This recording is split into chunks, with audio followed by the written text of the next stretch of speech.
Here's why going slow is the fastest way you're going to get into the relationship that you actually want, need, and desire.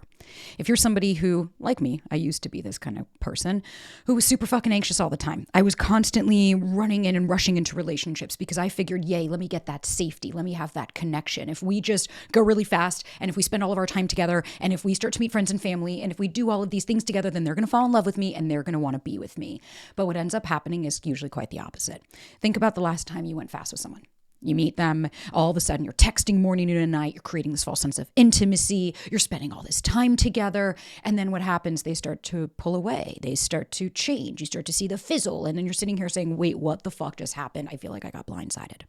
And that's why I wanted to talk to you guys today about some actual ways to go slow. Going slow isn't an excuse for bad behavior. It's actually a way that you can check yourself. It's a way that you can actually make sure that your nervous system and your brain are wiring correctly with this person and not just attaching. And so before we go on any further, if you guys want more, I have a podcast called The Sabrina Zohar Show, and you can watch it all here on YouTube. Subscribe, share, like, send it to a friend, and please support the show if you want more. Okay, so let's go into it. And I got my handy dandy notes here, so I make sure I fucking hit all the important shit. Okay. So when we're talking about going slow, again, this isn't about playing games. And I know we see a lot of content out there of like, oh, just pull away or just do this and you're going to get this person chasing. And what you're actually doing is then you're hitting their trigger in their core wound. So if you pull away and that's how you get somebody to run after you, then what happens when you eventually stop doing that? Right? Then they're going to get bored. Because what they're interested in is the chase, is the fact that got them. Right? And then when they got them, they realize like, oh, maybe I'm not actually that into this person. So let's talk about like, first of all, why we rush into dating. So the neuroscience of this, actually what like legitimately is going on in your brain is that we have dopamine. And so we have different parts of the brain. There's something called the ventral striatum, and that tricks us into thinking that we're attaching too quickly. And the ventral striatum is responsible for your thought processes and those loops that we get on and the narratives that we create. So if you're somebody that's saying like, I can never find anybody and I just want to be in a relationship and I'm tired of all of this, then what happens? You meet somebody, dopamine starts to get released. And what is dopamine? It's the reward-based neurotransmitter. That's why when somebody starts texting you all the time, you get so excited and then you start getting into it and boop, boop, boop, boop, because your body is going through a chemical reaction. So the same as drugs. Let me just let you know that activates the exact same part of the brain that drugs and substances do. So you're just on your own addiction loop. And that's why it feels so devastating, because the different parts of your brain can't actually process that this isn't a physical pain. This is just an emotional letdown. And so then we have a cognitive bias called the halo effect. And the halo effect is where your brain fills in the gaps with an idealized version of this person. So let's say they're nice to a waiter. All of a sudden you're like, oh my God, this person's amazing and they're so thoughtful and they're compassionate. You start to fill in the blanks because you saw one thing that you liked about them. Then we have the fucking social conditioning of social media. How many times do you hear, if a guy doesn't text you every day, that means they don't like you? And it's like, okay, so that's the pressure of, oh my God, okay, I need to go fast. I need to connect with them. I need to keep them around because like, if they're not doing this, and that means they don't like me. That's black and white thinking. And black and white thinking keeps you stuck in the same patterns and in the same loop. So if you actually really want to go slow, we have to talk about a couple of different variables. The first one being your fucking nervous system. When you go slow, you're going to notice that your nervous system is really struggling because it's new. This is something that you've never done before, right? So please know it's going to feel uncomfortable. And so it might mean that we need to regulate our nervous system, right? And that's why we have the nervous system course. And I have a free guide for you guys if you just want some quick regulating tips.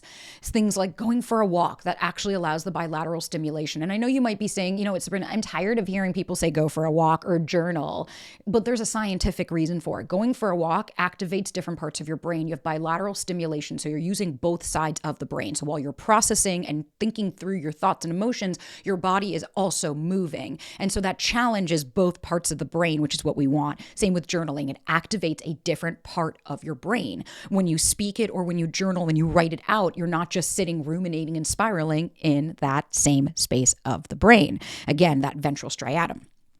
And so when you regulate, maybe that means, oh my God, I'm feeling really anxious. Like this person hasn't called me and I don't know what's going on. Again, why we created the nervous system course was like, it's a few hours of all this content and material, but like I'll chalk it up really quick into a thing. And if you want more, go check it out. And so we start to first notice I'm dysregulated. When I feel dysregulated, what happens? Maybe my heart starts to race. I get sweaty and clammy. I start to feel I can't sit, I can't breathe, I can't eat, right? That's one version. That's the fight or flight. Then we have the freeze or fawn of I'll people please, or I'll just shut down, I'll retreat, I'll go inward. And so wherever you fall on the nervous system ladder, what we want to do is be able to support your nervous system. So if you go all the way down and you shut down, maybe that just means a hot cup of tea, sitting up straight. Maybe putting your hand over your heart and just breathing. If you have a lot of energy, we got to safely move that energy. We had a therapist on it. She taught us the silent scream. And that means literally just sitting here with your fists up and just banging them down right in front of you. What you're doing is you're releasing the energy. Jill Bolt-Taylor is a neuroscientist. It takes 90 seconds for an emotion to run its course. But what happens is every time we have a thought process, you get that clock going. That's why you're ruminating and you're stuck in the same spiral of thoughts versus processing and actually allowing yourself to say, okay, this feels uncomfortable, right? I'm allowed to be uncomfortable. This is okay. I'm not going to turn to stone. I don't know who this person is, right? We have to start to look as well of like, what is the pattern here?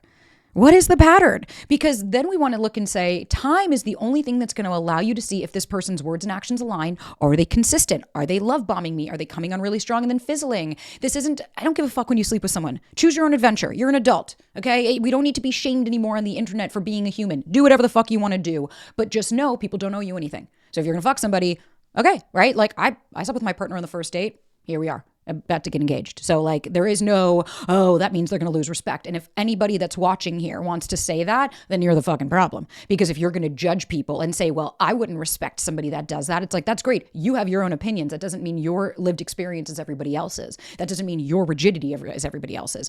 Choose what works for you. I don't care. Be an adult. Make a decision for yourself.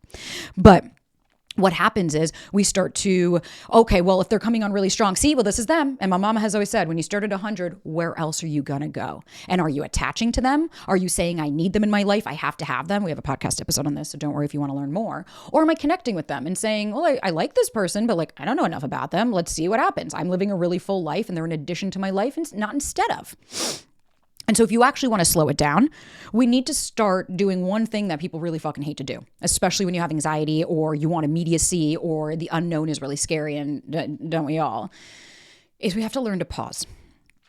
And when we learn to pause and we just stop for a second and say, okay, what are the sensations in my body? I just want to feel them, because you're not going to feel better unless you feel, right? Caveat. And so maybe it's just, am I responding to them? Or is this that I'm reacting to my fear, my loneliness? I feel like I don't have anybody, right? Let's start to ask, do I like them and then see what comes from that. We want to also pace. You're allowed to set a boundary with someone and say, hey, I'm really excited about getting to know you, but I move at a slower pace. This isn't an excuse that I don't want to see you. I don't reciprocate this type of intensity so early on. If that person bolts, great. Thank you so much for doing me the favor. That's why we set boundaries, is to see if somebody's going to respect them or not. And then we can get intentional. Ask fucking questions. How'd your last relationship end and what did it teach you about yourself? How do you handle conflict? What does a healthy and secure relationship look like to you? What are things you used to accept that you're no longer willing to? You don't have to spitfire these all at once, but start to have depth to your conversations. And again, if you're telling me, oh, I would never ask that, that's going to pressure them. That's the problem. You're projecting your insecurities that I'm too much onto other people. And if that's it, then baby, let them go find less. I don't give a fuck. And we have to really shift our mindset of life isn't happening to you, it's happening for you. And so if you have the same pattern, you keep meeting the same type of people, you keep meeting people that go on really strong, that are coming on at 100, you keep meeting the same types of things, well, that's a pattern. And we have to start to get curious. Where did I learn that from? How old do I feel? When I'm dating new people, is this the same behavior? And don't give me this bullshit. Don't tell me that, like, what? I haven't met anybody like this in so long. And it's like, okay, when the last person and the person before that and the person before that, baby, this is not about shame or blame. This is about taking accountability and radical ownership of your own life. So if you genuinely want to slow it down, you really want to go slow with somebody, start to set boundaries. Hey, no, I can't see you more than once or twice a week. Like, that's what works for my schedule right now. I'm very intentional. I'm not going to cancel my girls' night. I'm not going to cancel my boys' trip just because somebody says they're free this weekend. If me going away or me not responding to a text for 2 hours sends someone running, then wow, how conditional was this courtship? And so I want you guys to just remember, going slow isn't an excuse for bad behavior. It allows you to not expedite the stages of a relationship quicker than they need to be. If you guys have specific questions, pop them on into the comments. Let me know how I can help further. If there was anything missing from this episode or from this quick short, I can make more. I just need to know what you guys want to know. And I'm here to support you guys. Like I said, subscribe, follow, listen to the podcast. And if you guys need more, I am here. There are courses, there are free guides, and I am going to be your big sister, your handy dandy dating and relationship guru with you all the way, baby. You are not alone.